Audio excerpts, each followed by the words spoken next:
하옵소서. 믿고 감사드리며 예수님의 이름으로 간절히 기도드립니다. 아멘.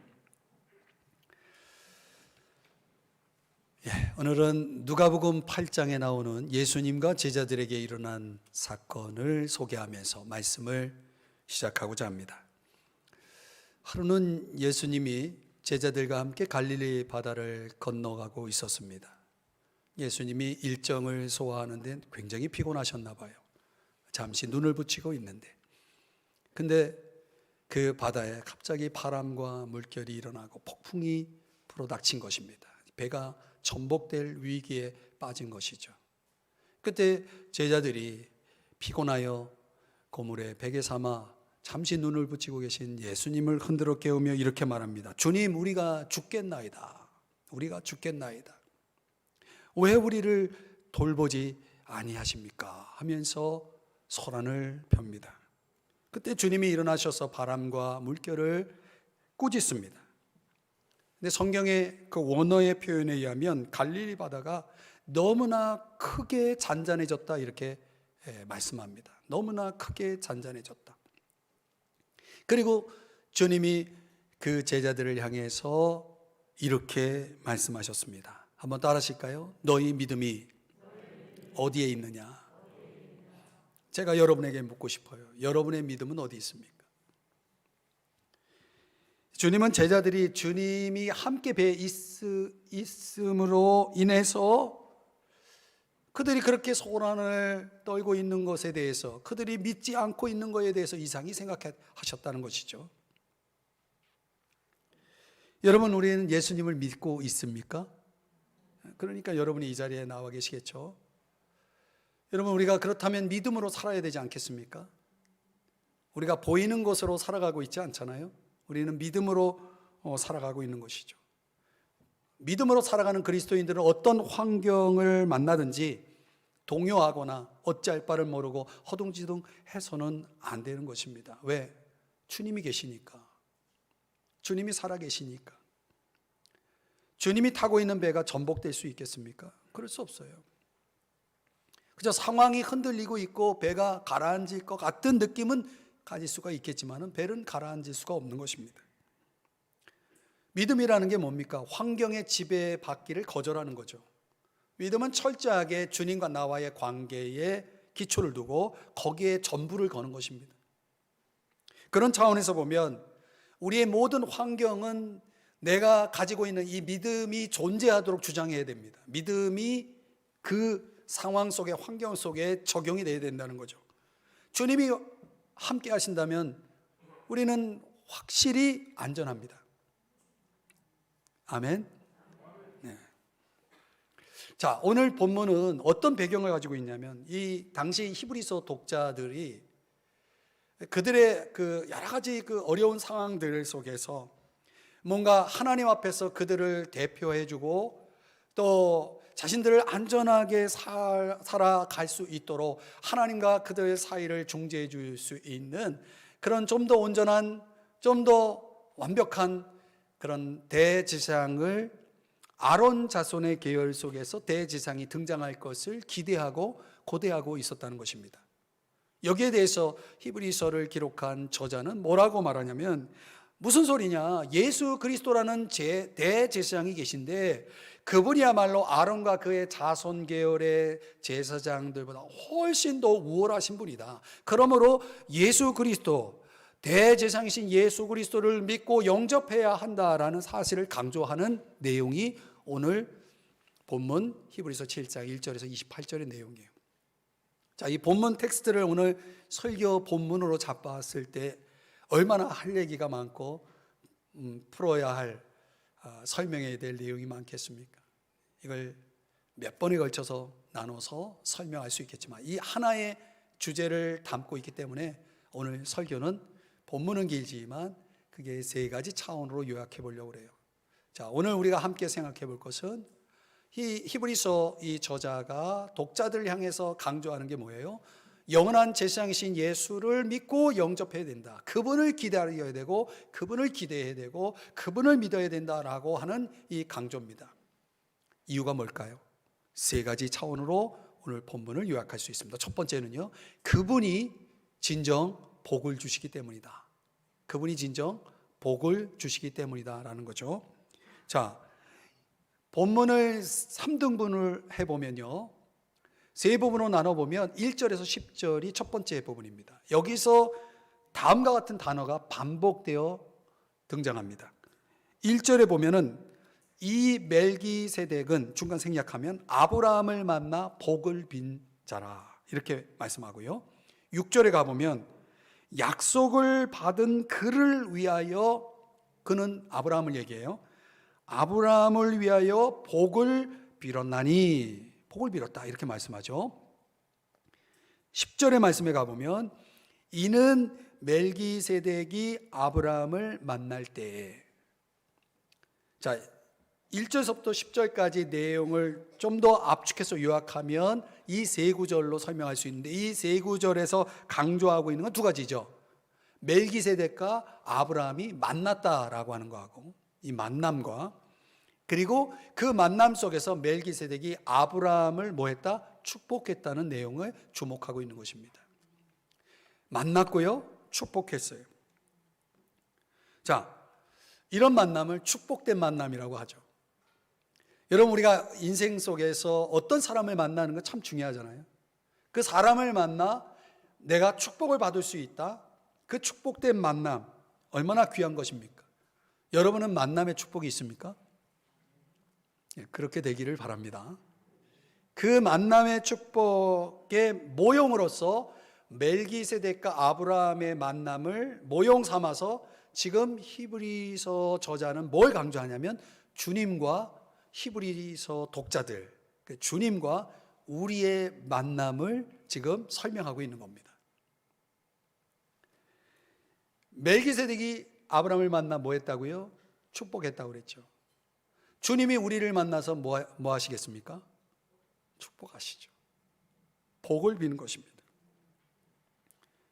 창세기 14장, 구약성경의 내용인데요, 창세기 14장에 보면 아브라함이 막강한 연합군에 의해서 약탈당한 재물과 사랑하는 조카 롯을 포함한 많은 사람들이 포로로 끌려간 그 사건 이후에 그 약탈당한 재물과 조카 롯, 그리고 포로가 된 많은 사람들을 구출하기 위해서 무려 193km 떨어진 곳까지 원정을 가서 자기의 사군 318명을 데리고 가서 막강한 연합군과 싸워서 그들을 정복하고 승리해서 약탈당했던 재물과 그리고 그들을 다 해방시켜서 승리하고 돌아옵니다.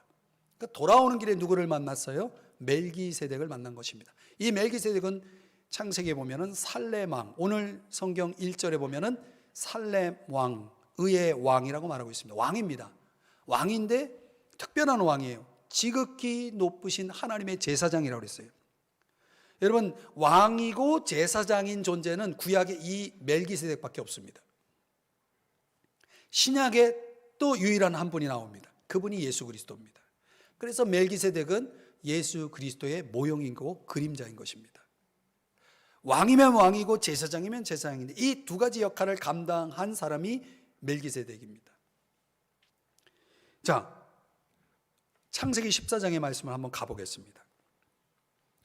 18절에 살렘 왕 멜기세덱이 그 전쟁에서 승리하고 돌아오는 아브라함을 만나게 되는데 뭘 가지고 만나냐면 떡과 포도주를 가지고 만납니다. 특이하죠.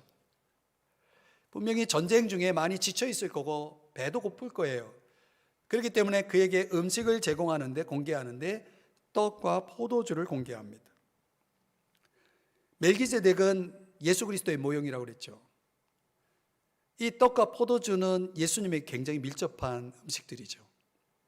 예수님이 찢기신 몸과 그리고 그가 흘리신 피를 상징하지 않습니까?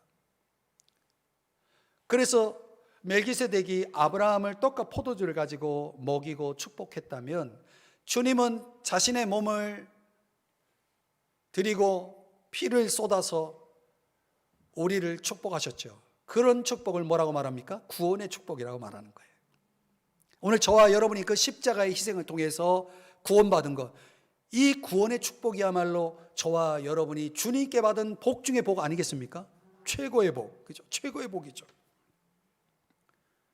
멜기세덱이 한 일이 뭐냐면 아브라함을 만나서 먹이고 축복한 일이에요. 주님은 똑같이 우리를 만나서 그렇게 해주시는 거예요. 그 대표적인 그 기자가 오병이의 기자가 아니겠습니까? 주님 배고픈 사람은 먹이시고 그리고 축복하시는 겁니다. 가만히 이런 맥락에서 이 본문을 묵상하면서 제 마음속에 드는 것은, 요즘 같으면 저는 그래요.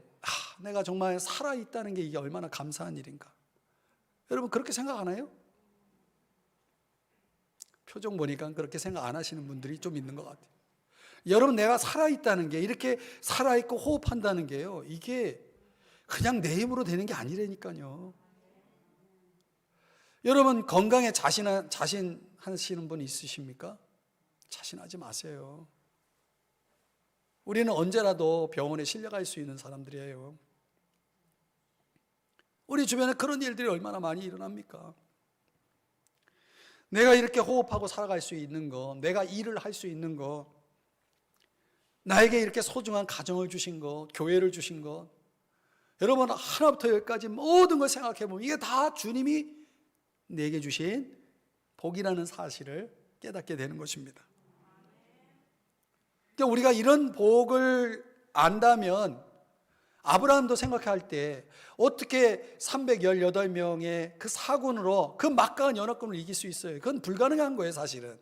아무리 잘 훈련된 그 특전사라고 해도 그 313명으로 그 많은 연합군을 이길 수는 없어요. 그가 살아 돌아오면서, 그것도 승리해서 돌아오면서 그는 그런 생각을 했을 거예요. 내가 살아있다는 것 자체가 얼마나 감사하고, 거기다가 승리해서 전리품을 가지고 또 포로된 자들을 풀어서 자유케 해서 그들과 함께 조카 롯과 함께 같이 이렇게 올 수 있다는 것이 얼마나 감사했겠어요. 근데 멜기세덱이 와서 이제 먹을 것을 줄 때 그는 어떤 반응을 보이는지 한번 보세요. 20절의 말씀에 다시 한번 보여주시면, 그 얻은 것에서 10분의 1을 멜기세덱에게 주었더라 그랬어요. 히브리서 7장 제가 다 설명하지 못하지만 4절부터 10절까지 내용에 의하면 아브라함이 멜기세덱에게 드린 11조의 모형은 그리스도에게 바친 거라고 하는 사실을 시사합니다. 그 내용이 그렇게 전개되어 있습니다. 그러니까 오늘날 이 신약 시대를 사는 저와 여러분이 드리는 대제사장이신 그리스도께 드리는 11조는 사실 아브라함을 본받는 행위입니다. 그러니까 우리에게 있어서 문제는 뭐냐면, 너무나 쉽게 하나님의 은혜를 망각하고 있다는 것입니다. 하나님이 내게 주신 은혜를 망각하고 있다는 거예요.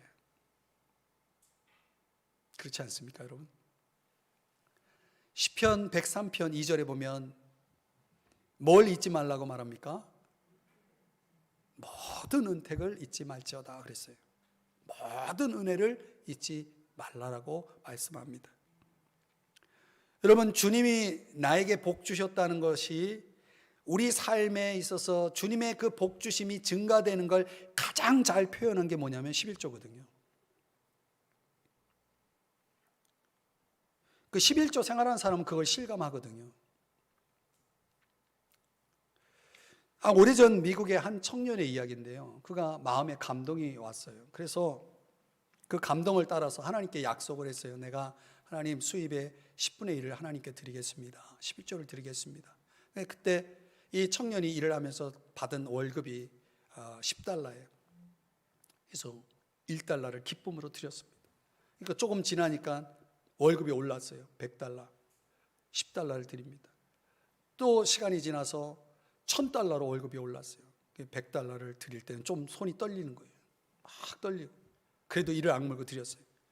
근데 또 여러 가지 승진도 하고 월급이 많아져가지고 $10,000가 됐어요. 그때 고민이 되는 거예요. 그래서 이 청년이 하나님께 슬그머니 기도를 하는 거예요. 이렇게 하나님 앞에 말씀을 드렸습니다. 하나님, 제가 약속한 거 취소. 취소 그런 거예요. 뭐 우리도 취소 많이 하잖아요. 마음만 먹고. 그랬더니 하나님이 그에게 들려주시는 음성이 이렇습니다. 그래, 너 11조 고민하지 않게 내가 도와줄게. 옛날처럼 한 달에 $10만 벌게 해줄게. 그러셨다는 거예요. 뭐가 좋은 거예요? 한 달에 $10가 좋은 거예요? 한 달에 $1,000를 11조로 내는 게 좋은 거예요. 참 우스운 얘기일지 모르겠지만요, 저는 아브라함이 왜 11조를 드렸을까 그 심정을 생각해 보면 그래요. 살아있다는 것 자체만으로도 감사하고, 거기다가 전쟁에서 승리해가지고 전리품을 가져오는데 그 빼앗겼던 것뿐만 아니라 적들이 가지고 있었던 것들을 다 가지고 올 때 그 얻은 것이 얼마나 많았겠어요. 그 많은 걸 보니 이게 어디 그냥 된 것이냐라고 생각하면서 정말 감사하다. 그 얻은 걸 뭐 다 드리는 것이 아니라 10의 1을 드렸다라고 하는 것은 근본적으로 그냥 단순한 축복에 대한 반응이라기보다는 모든 삶의 근원이 주님에게서 온다라고 하는 이런 어떤 온전한 신앙 고백의 차원이 아니었을까요? 이런 겁니다, 여러분. 여러분, 정말 가슴에 손을 얹고 생각해 보면 우리 모든 삶의 영역 속에는 빚이 있잖아요. 빚. 사람에게 진 빚도 있지만 근본적으로 내 인생은 하나님께, 주님께 진 빚으로 채워져 있는 거예요. 빚진 자의 삶인 거죠. 우리가 그런 빚에 대한 차원에서 주님을 대하고 계시나요? 사실 우리 인생의 성공은 그분이 함께 하신 증거 아닐까요? 저는 오늘 이 멜기세덱과 아브라함의 만남을 주님과 나와의 만남으로 적용하면서 주님이 우리에게 그렇게 복을 주시고 계시는데 그 복에 대해서 내가 영원한 제사장이신 예수 덕분에 그분 덕분에 내가 누리는 이 은혜를, 이 축복을 한평생 내가 누리고 있다는 자체만으로도 얼마나 감사하고 하나님께 영광을 돌릴 일입니까? 여러분의 인생이 한평생 주님의 복 주심으로 가득하길 주의 이름 축복합니다. 여러분, 하나님 앞에 드리는 것을 아까워하지 마세요. 아까워하지 마세요. 그게 하나님 복 주셨기 때문에 할 수 있는 일이거든요. 아무리 드리고 싶어도 드릴 게 없는 사람도 있는 거예요. 그런 빈곤한 인생을 살아가지 않는 것이 더 감사한 일 아니겠습니까? 저는 그렇게 생각을 합니다. 내가 주님의 복을 누릴 뿐만 아니라 주님의 복 주심에 응답하는 삶이 펼쳐질 수 있는 오늘 저와 여러분의 삶이 될 수 있게 주의 이름 축복합니다. 두 번째로, 왜 영원한 제사장이신 예수를 믿고 영접해야 하는가? 그것은 우리를 하나님께 가까이 가게 해주기 때문입니다. 참, 여러분 이걸 오늘 깊이 깨달으시길 바랍니다. 우리를 하나님께 가까이 가게 해준다. 오늘 본문 두 번째 부분인 11절부터 19절까지의 핵심 키워드, 핵심 구절은 온전함이라는 단어입니다. 11절을 말씀해 보면은 온전함을 얻을 수 있었으면, 이 표현이 나오고 19절의 말씀에 가보면 율법은 아무것도 온전하게 못할지라 이렇게 말씀을 합니다. 여러분, 여기서 강조하고 있는 게 뭐냐면 율법은 온전하게 할 수 있는 것이 아무것도 없다라는 여지입니다. 무슨 말인가 하면, 자, 저를 보세요. 이건 좀 설명을 잘 들으셔야지 이해할 수 있습니다. 구약의 제사장은요, 하나님 앞에 나아가려면 정결 의식을 반드시 해야 돼요. 씻고 또 깨끗한 옷을 입어야 되고 여러 가지 그런 정결 예식이 있습니다. 그래서 온전한 상태에서 하나님을 만나야 됐습니다. 근데 그 제사장이 하나님을 그렇게 가까이 하고 있을 때 그 제사장이 해야 할 역할은 하나님을 만나서 하나님의 백성들을 올바른 관계를 맺도록 돕는 일입니다. 근데 그런 일들, 그런 역할들이 제사장들에 의해서 제대로 이루어지지 않았다는 얘기예요. 그래서 그 내용이 히브리서 7장 18절인데요. 한번 볼까요? 전에 있던 계명은 율법을 얘기합니다. 연약하고 무익함으로 폐하고. 자, 이걸 풀어 설명해 드릴게요. 세 가지를 얘기합니다. 율법은 연약했다. 그러니까 제사장에 관한 율법으로 따지면은 이 연약함은 어떤 의미냐면 아론 계열의 모든 제사장들은 한 인간으로서 죽을 수밖에 없었다는 거예요. 여러분, 한 번 죽는 건 사람에게 정해진 것이잖아요. 그렇죠? 우리는 다 죽음을 맞이할 수밖에 없는 것입니다. 그렇기 때문에 제사장이 계속 교체가 되는 거예요. 체인지가 되는 거예요. 그런데 오직 한 분만이 16절에 의하면 불멸의 생명의 능력을 따라서 영원히 살아계신 분이 한 분이 있다는 거예요. 제사장으로서. 영원히 살아계실 수 있는 분은 누구예요? 예수 그리스도밖에 없는 거예요. 그러니까 예수 그리스도와 때가 되면 죽어 세상을 떠나는 연약한 제사장들과 비교하고 있는 거죠. 또 두 번째 특징을 뭐라고 말하냐면 무익함으로 그랬어요. 무익함으로. 이 아론 계열의 제사장들이 하나님 앞으로 들어갈 때 백성들은 어디 있었습니까? 밖에 있었어요. 그러니까 제사장은 하나님을 지금 가까이 하고 있지만 백성들은 멀리 하나님을 가까이 하는 것이 아니라 멀리서 기다리고만 있어야 했다는 것이죠. 항상 밖에 서 있었다는 거죠. 그러니까 제사장에 관한 율법에 의하면 어떤 사람도 하나님 앞에 나와 하나님께 가까이 하면서 하나님을 예배할 수 있는 사람은 단 1도 한 사람도 없었다는 거예요.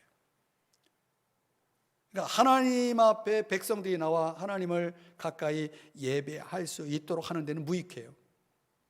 제사장에 관한 율법은 무익한 것입니다. 그래서 그렇기 때문에 세 번째 특징이 폐해졌다. 폐해졌다는 것은 더 이상 율법으로는 하나님의 백성들이 하나님을 가까이 할 수 있는 길이 없다라는 선언입니다. 그래서 19절 다시 보시면 이런 말씀이 나옵니다. 다 같이 이 부분만 읽어봅니다. 시작. 이에 더 좋은 소망이 생기니 이것으로 우리가 하나님께 가까이 가느니라. 자, 여기 보니까 더 좋은 소망인데 어떤 소망이냐면 하나님께 우리가 가까이 갈 수 있는 소망이 생겼다는 거예요. 누구 덕분에? 누구 덕분에? 예, 우리의 제사장이신 예수 그리스도 덕분에 말이죠. 더 이상은 멀리 서 있을 필요가 없게 되었다는 것입니다. 여러분, 이걸 깊이 깨달으셔야 됩니다. 영원한 제사장이신 예수 그리스도를 통해서요, 누구라도, 저와 여러분이 지금 오늘 이 자리에 있는 저와 여러분이 누구라도 하나님께 가까이 갈 수 있게 되었다는 거예요. 이게 도대체 무슨 의미일까요? 우리가 하나님께 가까이 갈 수 있다는 게 무슨 의미일까요? 여러분, 구약 성경에 보면 교회를 하나님의 집으로 설명합니다. 하나님의 집, 만민이 기도하는 집. 그렇죠? 근데 그 하나님의 집은 건물이었어요. 그런데 신약에 와서는 그 성전이 어디가 됐냐면 우리의 몸이 됐습니다. 이 말은 무슨 말입니까? 하나님을 가까이 할 수 있다는 말은 그런 맥락에서 보면 이런 의미예요. 언제든지 어디서든지 하나님을 가까이 할 수 있다는 의미입니다. 여러분, 우리는 지금 제한된 공간, 제한된 시간 안에서 지금 이 자리에 있지만 여러분이 이 시간을 넘어서 이 공간을 벗어나서도 하나님을 가까이 할 수 있는 기회가 열려 있다는 것입니다. 안타까운 일은 뭡니까? 많은 사람들이 생활 속에서 주님을 만날 기회, 주님을 가까이 할 기회를 다 놓치고 살아간다는 거예요. 왜? 이유가 뭘까요? TV 보느라고, 스포츠에 빠져서, 일하느라고, 사람 만나느라고, 뭐 다 필요한 일이겠죠. 그런 일들에 시간을 거의 다 썼다 보니 주님께 가까이 나아갈, 그분을 만날 시간에 내가 거기에다 드릴 시간이 없는 거죠. 히브리서 10장 19절 22절에 보면 예수의 피를 힘입어 성소에 들어갈 담력을 얻었다, 이렇게 19절에 말씀하고요, 22절의 말씀에 보면 참 마음과 온전한 믿음으로 하나님께 어떻게 하자? 나아가자, 이렇게 말씀을 하고 있거든요. 이 말씀에 의하면 예수 그리스도를 나의 구주로 주님으로 받아들인 사람들은요, 예수 그리스도의 피를 근거로 해서 어느 곳이라도 언제라도 그분을 만나러 그분께 가까이 나아갈 수 있게 되었다. 더욱이 그분을 만나서 우리의 마음의 여러 가지 피로들을 털어놓고 그분에게 무엇을 구할 수 있고 그것을 얻을 수 있게 되었다, 이렇게 말씀을 하고 있는 것입니다. 사랑하는 여러분, 이제 우리는 예수님 덕분에 죄책감 없이 감사하는 마음으로 기쁘게 그분을 가까이 할 수 있게 된 것입니다. 다만 에베소 2장 18절 말씀에 의하면, 이 말씀은 같이 읽어봐요. 시작. 이는 그로 말미암아 우리 둘이 한 성령 안에서 아버지께 나아감을 얻게 하려 하심이라. 이게 한 성령 안에서 나아가는 거예요. 그러니까 성령의 역사라는 것은 두 가지 차원에서 우리가 하나님을 가까이 하는데 두 가지 역할을 합니다. 첫째는 하나님을 느끼게 해줍니다. 여러분 지금 이 시간 하나님 앞에 가까이 나와 예배하고 있는데 하나님이 여러분 이 예배 자리에 나와 함께하고 있다는 게 느껴지시나요? 만약 느껴지신다면 그분은 지금 성령의 역사 가운데 이 자리에 있는 거죠. 그게 느껴지지 않는 분은 성령의 역사를 아직 모르는 거예요. 성령을 받지 않았든지 아니면 성령의 역사가 뭔지 모르시는 분이죠. 분명한 거는 내가 하나님을 찾을 때 하나님이 나와 함께하고 있다라고 하는 사실을 나로 하여금 알게 하고 느끼게 하는 게 성령의 역사라는 거예요. 저는 차를 타고 가면서 주님을 찾습니다. 주님과 대화합니다. 교제합니다. 길을 갈 때도 합니다. 성령 안에서 있기 때문에, 성령 안에 있기 때문에 그런 것이 가능한 거죠. 주님을 늘 24시간 가까이 하는 거죠. 성령의 역사는 또한 우리로 하여금 무엇이 필요한지를 알게 해줍니다. 내가 무엇이 필요한지를 알게 해준다는 게 중요하거든요. 그래서 그 필요한 걸 구합니다. 그럼 주님이 들어주세요. 요즘 같으면 주님이요, 제가 생각하는 것만도 주님이 들어주세요. 그냥 생각만 하는데도, 기도가 아니고 생각만 하는데도 들어주세요. 요즘은 정말 할렐루야입니다. 뭐 다른 때는 안 그랬느냐? 다른 때보다 요즘은 그렇게 하나님 은혜를 주세요. 신기하게도. 신기할 것도 없죠. 그게 성령의 역사예요. 성령께서는 생각하게 하고 구하게 하고 해서 그것을 채우게 합니다. 요한일서 3장 21절 22절 말씀, 아주 중요한 말씀을 여러분에게 소개하는데요, 이 말씀은 같이 두 구절인데 읽어보겠습니다. 시작. 사랑하는 자들아, 만일 우리 마음이 우리를 책망할 것이 없으면 하나님 앞에서 담대함을 얻고, 22절, 무엇이든지 구하는 바를 그에게서 받나니 이는 우리가 그의 계명을 지키고 그 앞에서 기뻐하시는 것을 행함이라. 아멘. 이 말씀에 의하면 사도 요한, 이 요한일서를 쓴 사도 요한은 어떤 확신을 가지고 있냐면, 내가 하나님 앞에 기도하는 것은 다 응답된다, 이런 확신을 가지고 있었다는 거예요. 여러분 이런 확신이 있어요? 여러분이 하나님 앞에 기도하면 다 들어주십니까? 그런 확신 가지고 계신 분, 마음으로 손을 들어보세요. 얼마나 놀라운 확신이에요. 이런 확신을 가지고 있는 이유가 있어요. 22절을 다시 보시면 거기에 그에게서 받나니, 그 다음이 그 답이에요. 이는 우리가 그의 계명을 지키고 그 앞에서 기뻐하시는 것을 행함이라. 이런 비교를 가르쳐 드릴게요. 여러분이 기도하는 것을 무엇이든지 받게 하는 방법은 여러분이 주의 말씀을 지키고 그분이 기뻐하시는 삶을 살면 여러분의 기도는 무엇이든지 응답받습니다. 그러니까 사도 요한이 그렇게 살고 있었기 때문에 그런 확신을 가지고 있었다는 거예요. 그런 확신을 가지고 살았던 또 한 사람을 소개하면 역사적 인물로 종교개혁자 마틴 루터입니다. 그에 관한 일화가 있는데요, 그에게 아주 절친이면서 조력자인 이 프레데릭 미코니우스라고 하는 사람이 있습니다. 근데 이 프레데릭이 뭐 어떤 병인지는 알 수가 없는데요, 기록에 나타나 있지 않아서 어떻든 병이 나가지고 곧 죽을 지경에 이르게 되었을 때 그는 자신의 절친 마틴 루터에게 이제 안녕을 고하는 글을 편지를 써 보내게 됩니다. 거의 정말 죽을 지경에 이른 상황에서 오늘 죽을지 내일 죽을지 모르는 상황이기 때문에 이제 친구에게 그런 편지를 보낸 것입니다. 이 마틴 루터가 그의 편지를 받게 되었을 때 즉각적으로 이렇게 회답을 보냈다고 합니다. 제가 일부를 읽어드리면 이런 내용입니다.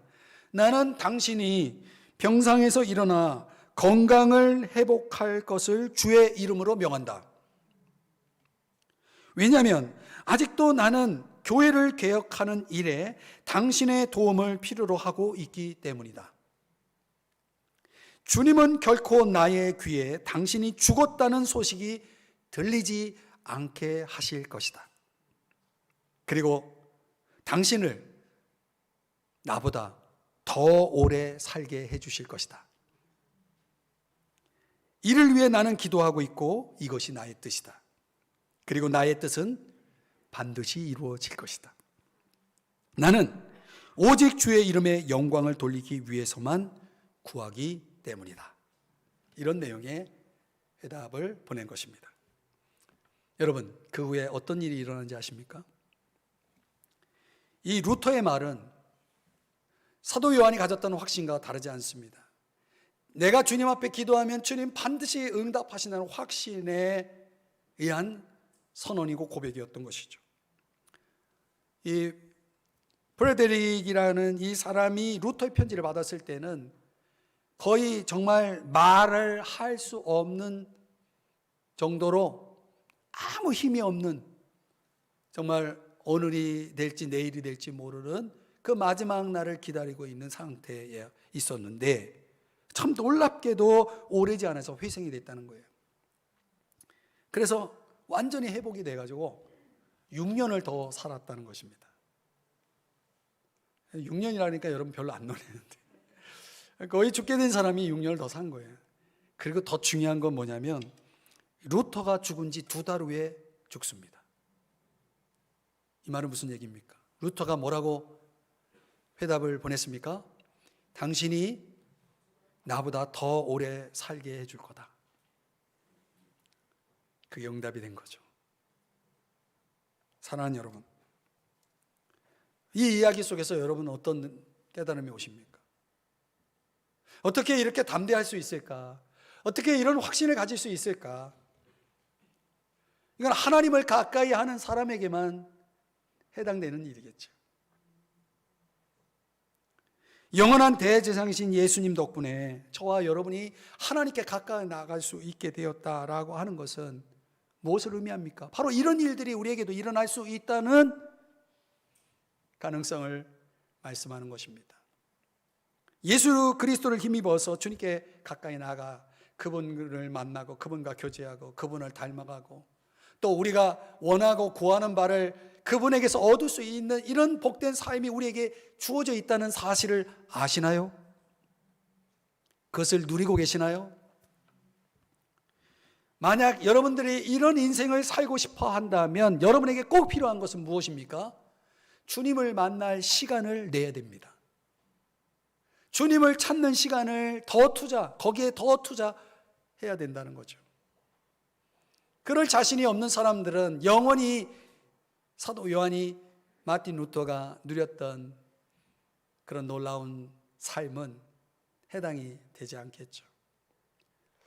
여러분, 우리가 정말 우리 일상 속에서 하나님을 얼마나 가까이 하고 있는지 여러분이 가만히 보세요.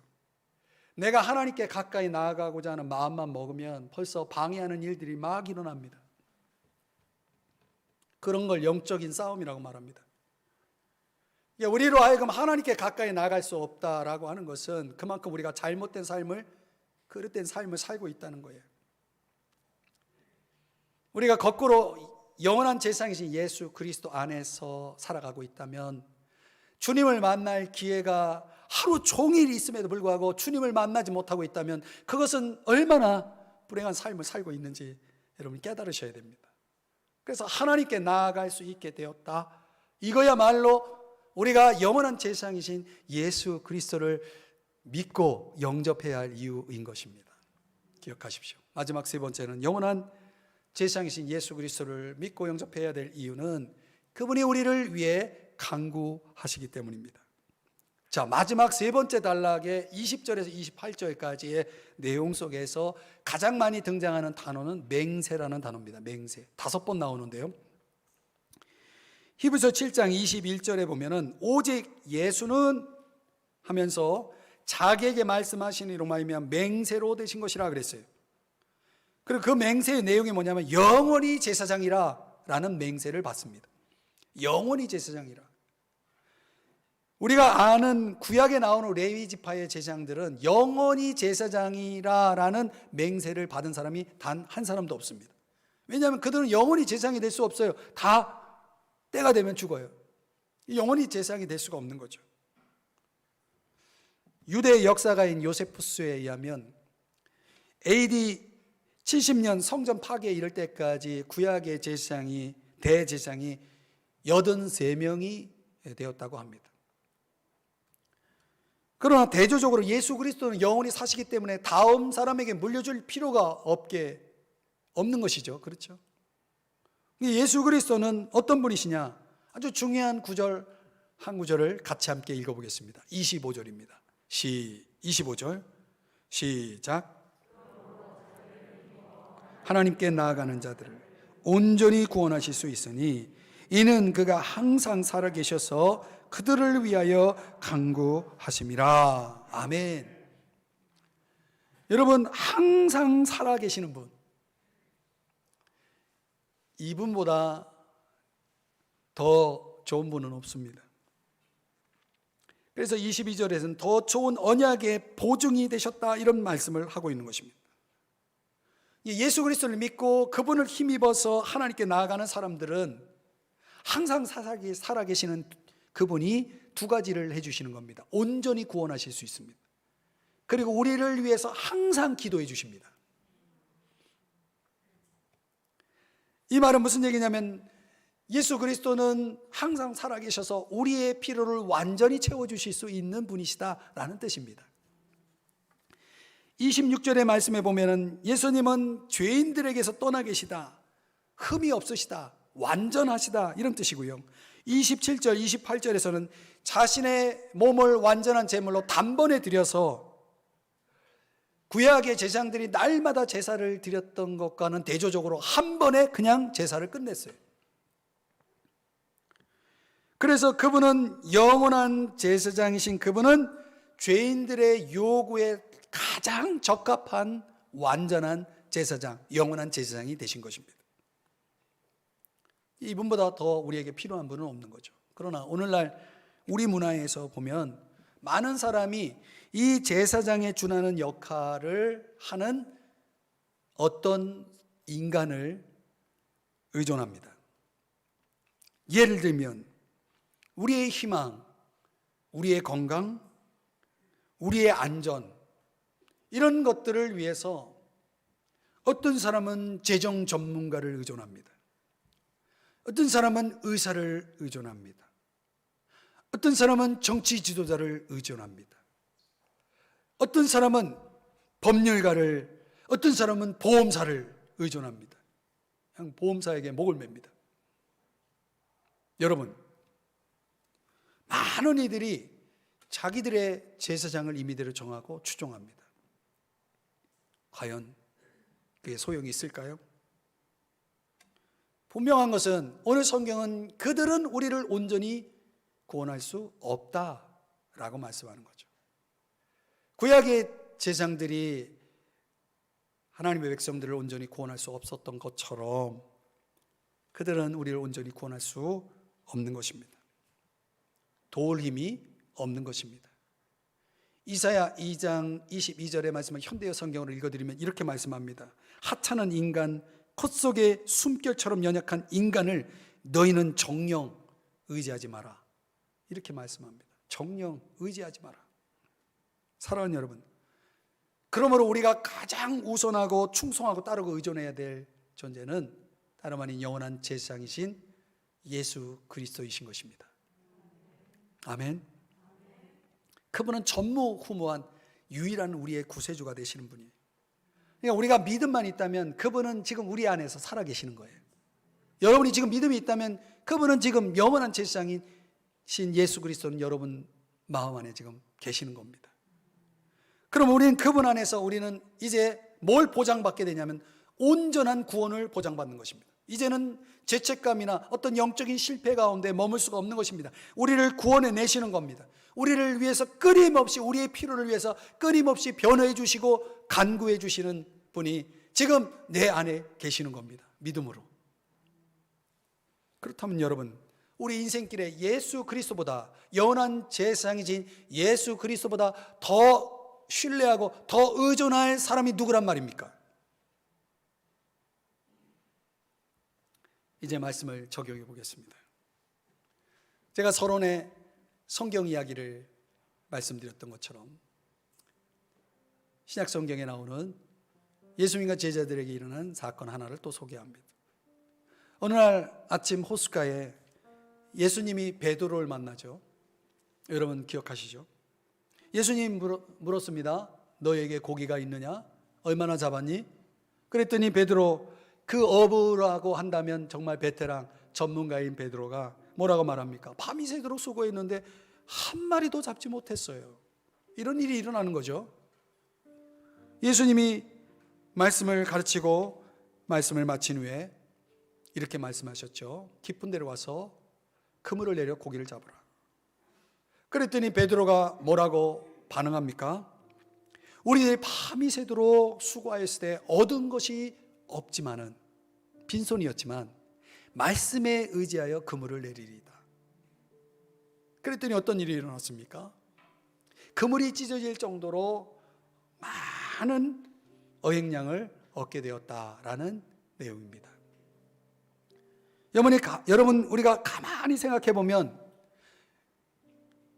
우리가 다 전문가 아닙니까? 우리 각자의 분야에서 정말 둘째가라면 서러울 정도로 우리가 다 그렇게 능력 있게 살아가고 있지만 베드로처럼 밤이 새도록 수고했을 때 얻은 것이 없는 인생을 경험할 때가 오는 거예요. 그때 우리가 깨닫는 게 뭡니까? 이게 내 힘으로 살아가는 게 아닌 거구나. 내 능력으로 살고 있는 게 아닌 거구나.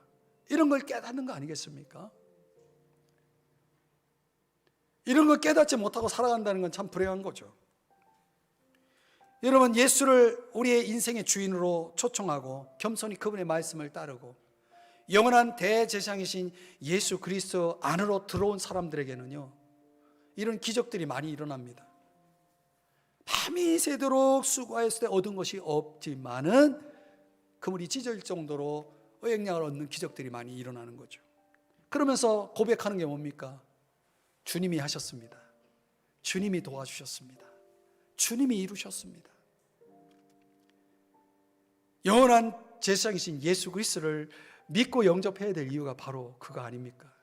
그분이 우리에게 복을 주신다는데, 그분이 우리로 하나님께 가까이 가게 해준다는데, 그분이 우리를 온전히 구원하시고 우리를 위해 항상 살아계셔서 기도해 주신다는데, 여러분, 그분 안으로 들어가야 되지 않겠습니까?